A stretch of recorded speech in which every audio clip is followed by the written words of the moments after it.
7 अप्रैल 2012 दुनिया की सबसे ऊंची बैटलफील्ड सियाचिन ग्लेशियर की एक ठंडी सुबह। सब कुछ शांत था, तभी अचानक से वहां की जमीन हिलने लगी और एक अजीब सी आवाज के साथ एक मैसिव एवलांच पल भर में ही पाकिस्तानी आर्मी के गायरी कैंप को 80 से 100 फुट नीचे बर्फ में दबा देता है। सैडली इस इंसिडेंट में 129 पाकिस्तानी सैनिक और 11 सिविलियंस एक ही झटके में खत्म हो जाते हैं और ये बनता है पाकिस्तान के लिए अब तक का सबसे बड़ा नेचुरल डिजास्टर। बट वेट, अगर ये सारी ही चीजें नेचुरल थी तो पाकिस्तानी मीडिया में ये शोर क्यों मच रहा था कि प्रैक्टिकली ये एवलांच नेचुरली नहीं बल्कि इंडिया की एक सीक्रेट मशीन के थ्रू जनरेट किया गया है। अनगिनत ट्वीट्स और रेडिट पोस्ट में सिर्फ एक ही नाम हमें बार बार सुनने को मिला और वो था प्रोजेक्ट काली। लेकिन सवाल तो ये है कि क्या सच में ये एक नेचुरल डिजास्टर था या इंडिया की एक सीक्रेट मशीन का सबसे पहला वार। तो गाइस तैयार हो जाइए, क्योंकि आज के इस स्पेशल एपिसोड में आप इंडिया की एक ऐसी सीक्रेट मशीन के बारे में जानने वाले हैं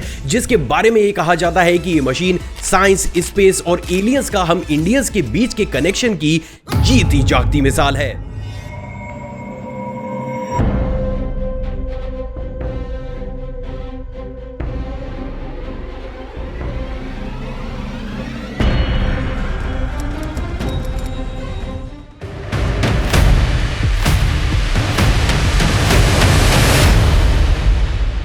असल में गाइस ये कहानी शुरू होती है साल 1984 से, जब हिमाचल के मनाली के ऊपर रात के अंधेरे में लोकल लोगों ने एक अजीब से चमकते हुए ऑब्जेक्ट को देखा। इंटरेस्टिंगली ये ऑब्जेक्ट सिर्फ लोकल लोगों ने ही नहीं देखा बल्कि ये सबसे पहली बार हमारी एयरफोर्स की रेडार में भी कैप्चर किया गया। अब देखो गाइस, जैसे ये चीज हुई हमारी एयरफोर्स ने तुरंत ही उस डायरेक्शन में अपने फाइटर प्लेन्स भेजे, बट सैडली जब तक हमारी एयरफोर्स उस इलाके में पहुंच पाती तब तक उन ऑब्जेक्ट्स का नामो निशान भी गायब हो चुका था।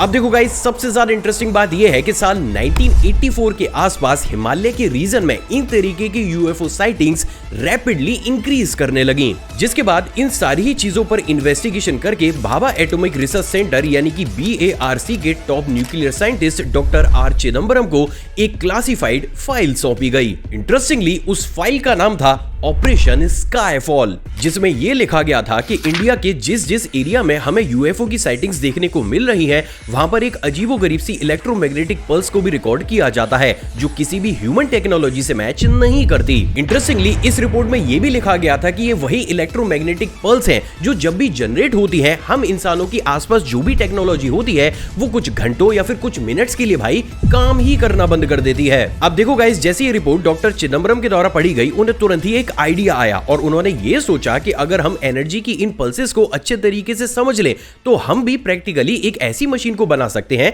जो दुनिया में किसी भी कंट्री के पास मौजूद नहीं है। और यहीं से ही जन्म हुआ प्रोजेक्ट काली का। असल में दोस्तों, ये जो काली नाम है इसे देवी काली मां से इंस्पायर होकर रखा गया है, जो खुद डिस्ट्रक्शन की देवी हैं। और प्रैक्टिकली बात अगर इसकी फुल फॉर्म की जाए तो इसकी फुल फॉर्म है किलो एम्पियर लीनियर इंजेक्टर। अब देखो गाइस, कहा यह जाता है कि साल 1984 में इस मशीन को बनाने के आइडिया आने के बाद साल 1990 से लेकर 2004 तक हमारे साइंटिस्ट ने काली 80 से लेकर काली 10,000 तक के मॉडल को भी बनाकर तैयार कर लिया है। लेकिन एक सवाल जो अभी भी आपके दिमाग में होगा कि चलो भाई बाकी सारी ही चीजें सही है, बट प्रैक्टिकली ये काली है क्या? असल में देखो गाइस, ये कुछ इस तरीके की मशीन होती है कि ये सिंगल शॉट पल्स में गीगावाट इलेक्ट्रॉन्स को एक बीम की तरह किसी भी टारगेट पर हिट कर सकती है।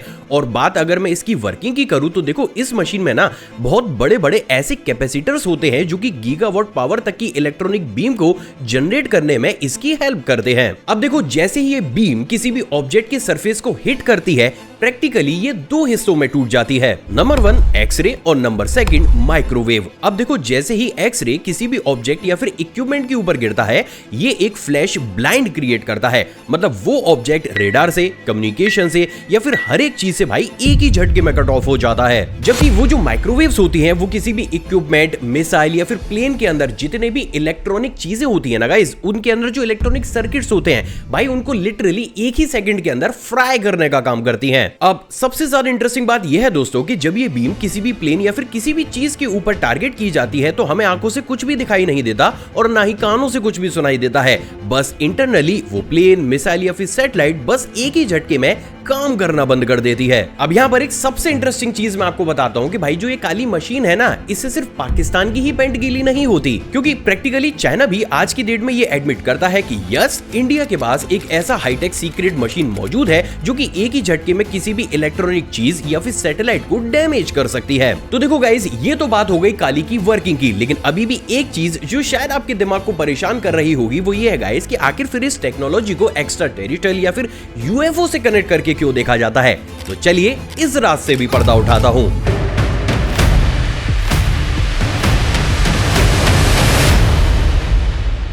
असल में गाइस साल 1980 के आसपास अचानक से डीआरडीओ की एक रिपोर्ट दुनिया के सामने आई और उस रिपोर्ट के अकॉर्डिंग लद्दाख के चेंगला पास के पास एक क्रैश साइट से नॉन टेरिटियल मटेरियल्स रिकवर हुए। इंटरेस्टिंगली इन मटेरियल्स में एक अजीब सा मेटल एलॉय भी था जिसकी प्रॉपर्टी ना तो स्टील से मैच करती थी और ना ही एल्यूमिनियम से। कहा यह भी जाता है कि काली के अंदर वो जो कैपेसिटर्स लगाए गए हैं प्रैक्टिकली उन्हें इसी मेटल एलॉय का इस्तेमाल करते हुए बनाया गया है। और देखो गाइस, ऐसा इसलिए है क्योंकि जो काली मशीन है ना भाई, ये प्रैक्टिकली बहुत बड़े स्केल पर इलेक्ट्रॉनिक बीम को प्रोड्यूस करती है। मतलब ये एनर्जी इतनी ज्यादा होती है कि इसको ये बीम प्रोड्यूस करने में इतनी पावर की जरूरत होती है जितना उत्तर प्रदेश स्टेट 1 घंटे में इलेक्ट्रिसिटी को कंज्यूम करने में करता है। जिससे एक बात पूरे तरीके से क्लियर हो जाती है कि भाई इतनी पावर हैंडल करने के लिए इन कैपेसिटर्स को एक ऐसे मेटल का बनाना जरूरी था जो इसे झेल सके। लेकिन बात अगर हमारी खुद की आज की टेक्नोलॉजी की भी की जाए तो भाई तब तो छोड़िए, आज की डेट में भी हम ऐसी कोई भी मेटल नहीं बना पाए हैं। सिर्फ इतना ही नहीं बल्कि काली का बीम जनरेशन सिस्टम एक इंटीग्रेटेड सर्किट के ऊपर काम करता है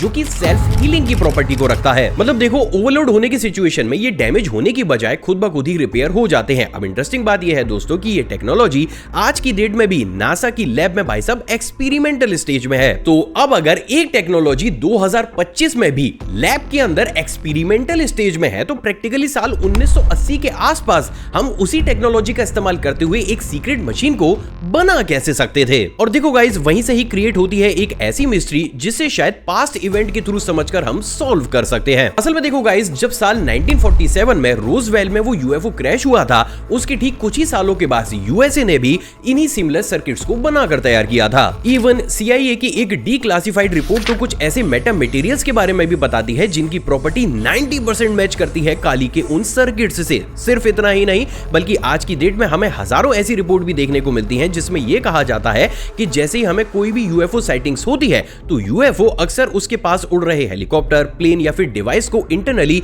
एक ही झटके में डैमेज कर देती है। और यही सेम प्रॉपर्टी आज की डेट में काली भी होल्ड करती है। और देखो गाइस, यही वो एक सबसे बड़ा रीजन भी है जिसके चलते हुए साल 1990 में यूएसए के एक famous scientist doctor Steven M Greer, जो कि फाउंडर भी रहे हैं डिस्क्लोजर प्रोजेक्ट के, उन्होंने ऑफिशियली एक इंटरव्यू में ये बोला था कि बहुत सी कंट्रीज इंक्लूडिंग इंडिया ने भी शायद रिवर्स इंजीनियरिंग की है एक्स्ट्रा टेरिटोरियल टेक्नोलॉजी की। बट अमेजिंग बात यह है दोस्तों कि बात अगर इंडिया की जाए तो भाई इंडिया ने ऑफिशियली कभी भी ये नहीं माना है कि भाई हमारे पास कुछ इस तरीके की कोई डिवाइस या फिर मशीन मौजूद भी है।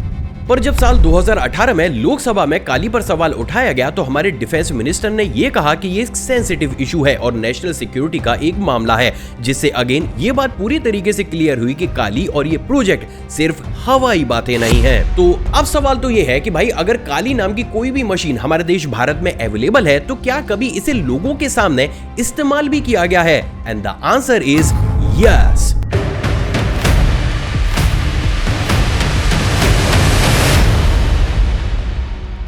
असल में ये वाकया है साल 2009 का, जब भारी स्नोफॉल ने कश्मीर की जवाहर टनल को ब्लॉक कर दिया था। अब देखो, इस टनल के बंद हो जाने का सीधा मतलब है कश्मीर की कनेक्टिविटी इंडिया से डिस्टर्ब होना, जिसके चलते हुए इस बर्फ को हटाने के लिए BRO यानी कि बॉर्डर रोड ऑर्गेनाइजेशन को बुलाया गया। बट इंटरेस्टिंगली वहां पर BRO के अलावा DRDO और laser science and technology centre की टीम भी पहुंची। मतलब आप खुद इस चीज को सोचिए कि रोड की बर्फ हटाने के लिए laser science and technology department का क्या काम। वेल गाइस, यही वो सबसे पहला नोइंग इंसिडेंट माना जाता है जब दुनिया के कुछ लोगों के सामने ट्रक के ऊपर रखी गई एक मशीन को लाया गया जिसके ऊपर साफ साफ शब्दों में लिखा था KALI।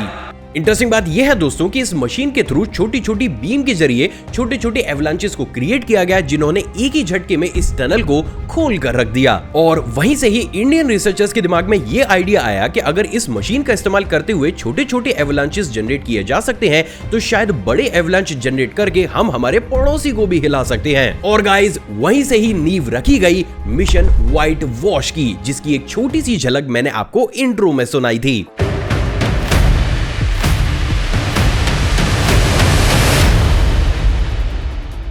असल में गाइज, जवाहर टनल के ट्रायल के बाद एक शानदार से मिशन की नींव रखी गई, जिसका मेन ऑब्जेक्टिव सियाचिन ग्लेशियर में पाकिस्तानी ऑक्यूपाइड साइट पर, जहां पर उनका एक बड़ा कैंप गायरी भी मौजूद है, उससे काफी ऊपर पहाड़ पर एक जायंट एवलांच को क्रिएट करना था। लेकिन ये प्रोजेक्ट सुनने में जितना ज्यादा इजी लग रहा था, प्रैक्टिकली इसे एग्जीक्यूट करना उतना ही ज्यादा टफ था। असल में देखो गाइस, किसी भी दूसरी पहाड़ी या फिर ग्राउंड से लेजर हिट करना प्रैक्टिकल नहीं था, क्योंकि काली एक ऐसी मैसिव मशीन है जो कि गीगावाट पावर तक की बीम को प्रोड्यूस करती है, तो वो अपने आसपास के एरिया में भी भाई काफी बड़े स्केल पर वाइब्रेशन को पैदा कर देती है। अब अगर इस मशीन को किसी दूसरी पहाड़ी पर रखकर एक्टिवेट किया जाएगा तो भाई यहाँ पर एक पॉसिबिलिटी बहुत बड़े स्केल में जनरेट होगी कि देखो टारगेट तो निस्तेनाबूद होगा ही होगा, लेकिन जहां पर ये मशीन खड़ी होगी मे भी हो सकता है कि वहां की जमीन भी नीचे खिसक जाए और ये मशीन उसी में ही दब जाए, जिसके चलते हुए ये डिसाइड किया गया कि इस लेजर को ग्राउंड से नहीं बल्कि एयर से फायर किया जाएगा। लेकिन एयर फायरिंग के साथ भी एक बहुत बड़ी प्रॉब्लम मौजूद थी, और वो ये थी दोस्तों कि इस मशीन को, इस बीम को प्रोड्यूस करने में ना भाई लिटरली बहुत ज्यादा इलेक्ट्रिसिटी की जरूरत होती है। अब आखिर एक उड़ते हुए प्लेन में हम इस मशीन को इतनी ज्यादा इलेक्ट्रिसिटी प्रोवाइड करेंगे ही कैसे? तो देखो गाइस, इसके सोल्यूशन के लिए काफी मैसिव एयरप्लेन जेट इंजन्स को एक IL-76 हैवी ट्रांसपोर्ट एयरक्राफ्ट को मॉडिफाई करके उनके अंदर फिट किया गया, और उसी के अंदर इस काली मशीन को भी इंस्टॉल किया गया। लेकिन तब भी इस मिशन के साथ सबसे बड़ी प्रॉब्लम थी सियाचिन का अनप्रेडिक्टेबल वेदर, जिसको सॉल्व करने के लिए इस पूरे ही मिशन में BARC के एक्सपर्ट साइंटिस्ट को भी इन्वॉल्व किया गया, जिन्होंने मिलकर ये प्लान किया कि भाई इस ऑपरेशन को हम दोपहर की बजाय शाम या फिर अर्ली मॉर्निंग में करेंगे, क्योंकि उस टाइम पर टेम्परेचर थोड़ा सा स्टेबल होता है और नेचुरल एवलांच की जो प्रोबेबिलिटी होती है वो काफी ज्यादा कम और प्रिडिक्टेबल हो जाती है। सब कुछ अपने टाइमिंग के हिसाब से सेट किया गया, और फाइनली काली मशीन को ओडिशा के एयर बेस से नॉर्दर्न सेक्टर के सारसावा एयरफोर्स स्टेशन पर शिफ्ट किया गया, जहां से सियाचिन रिलेटिवली रीचेबल था। 6 अप्रैल 2012 की रात में सियाचिन का टेम्परेचर लगभग -30 डिग्री तक पहुंच चुका था। 2 बड़े IL-76 प्लेन्स सरसावा की अंधेरी रात में उड़ते हैं। इनके अंदर इंडियन साइंटिस्ट और इंडियन एयरफोर्स क्रू बैठा है। मन ही मन सब प्रार्थना कर रहे होंगे कि सब ठीक से ही पूरा हो। मिशन इतना ज्यादा सीक्रेट था कि अगर फेल होता तो शायद इसके बारे में कोई जिक्र तक भी नहीं करता, और अगर ये सक्सेसफुल हो गया तो इसको ऑफिशियली एक नेचुरल एवलांच घोषित कर दिया जाएगा। मतलब इस पूरे ही प्रोजेक्ट में लगे हमारे सुपर हीरोज अनसंग हीरो ही बनकर रहेंगे। लेकिन फिर भी देश के लिए उन्होंने ये संकल्प लिया और ये सोचा कि इस प्रोजेक्ट को हर हाल में करना है। अप्रैल 7, 2012 सुबह लगभग 4 बजे के आसपास, जब अंधेरा चारों ही तरफ छाया हुआ था, इंडियन IL-76 प्लेन ने अपने कार्गो बे के अंदर फिट काली कैनन को एक्टिवेट कर दिया। पावरफुल कैपेसिटर्स फुल चार्ज पर गए, टारगेट के कोऑर्डिनेट्स लॉक हुए, ग्राउंड ऑब्जर्वेशन टीम ने कंफर्म किया, और 3, 2, 1 बूम।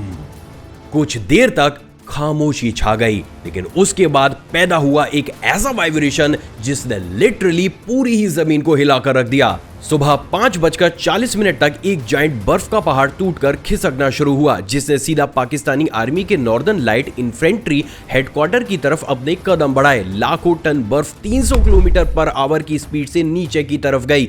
ये इतना बड़ा एवलांच था कि इसकी डस्ट, क्लाउड और वाइब्रेशन 15 किलोमीटर दूर तक सुनाई दिया।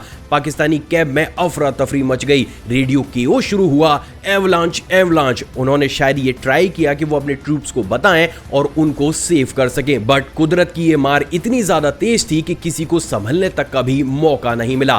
सिर्फ 10 से 15 मिनट के अंदर ही 80 से 100 फुट मोटी बर्फ पाकिस्तान के कैंप को पूरे ही तरीके से कवर कर चुकी थी। कुछ दिन खामोशी छाई रही, लेकिन उसके बाद हमारे पड़ोसी मुल्क के बड़े बड़े एक्सपर्ट्स ने अलग अलग न्यूज एजेंसीज पर जाकर ये बोला कि भाई प्रैक्टिकली ये एवलांच नेचुरली तो जनरेट हो ही नहीं सकता था, क्योंकि उनका वो कैंप एक ऐसी जगह पर था जिसे सबसे ज्यादा सेफेस्ट जगह माना जाता था। हालांकि देखो गाइस, आज तक की भी डेट में इंडिया ने कभी भी ऑफिशियली ये एक्सेप्ट नहीं किया है कि उन्होंने कुछ इस तरीके का कोई भी मिशन कभी भी कंडक्ट भी किया था। लेकिन बावजूद इसके भी बहुत से ऐसे एविडेंसेस और लोग मौजूद हैं जो इस बात को डंके की चोट पर बोलते हैं कि ये जो कुछ भी हुआ उसके पीछे सिर्फ और सिर्फ एक नाम आज भी गूंजता है, और वो है काली। अब देखो गाइस, इस सिनेरियो के ऊपर जितने भी एविडेंसेस, आर्टिकल्स या फिर इंफॉर्मेशन मुझे मिली है, मैंने निष्पक्ष होकर आपके सामने रख दी है और इसके सोर्सेज के लिंक भी मैं नीचे डिस्क्रिप्शन में डाल दूंगा। लेकिन अब मैं आपसे जानना चाहता हूं कि आपको क्या लगता है, क्या वास्तव में हमारे देश में काली नाम की कोई मशीन मौजूद है या फिर नहीं? और अगर ये मशीन मौजूद है तो क्या इसे बनाने में एक्स्ट्रा टेरिटोरियल टेक्नोलॉजी का इस्तेमाल किया गया है या फिर नहीं? आपकी जो कुछ भी राय है नीचे कमेंट सेक्शन में कमेंट करके जरूर बताइएगा गाइस। अगर आपको ये वीडियो पसंद आई है तो इस वीडियो को दिल खोलकर लाइक और शेयर जरूर कीजिएगा, और इस वीडियो को देखने के बाद आपके अंदर की फीलिंग क्या बोलती है गाइस, उसे भी नीचे शेयर जरूर कीजिएगा। आप चाहें तो मुझे इंस्टाग्राम पर भी फॉलो कर सकते हैं, और अभी आपकी स्क्रीन पर आपको जो वीडियोस दिख रही हैं वो भी काफी ज्यादा ऑसम है, उन्हें भी चेकआउट जरूर कीजिएगा। जय हिंद।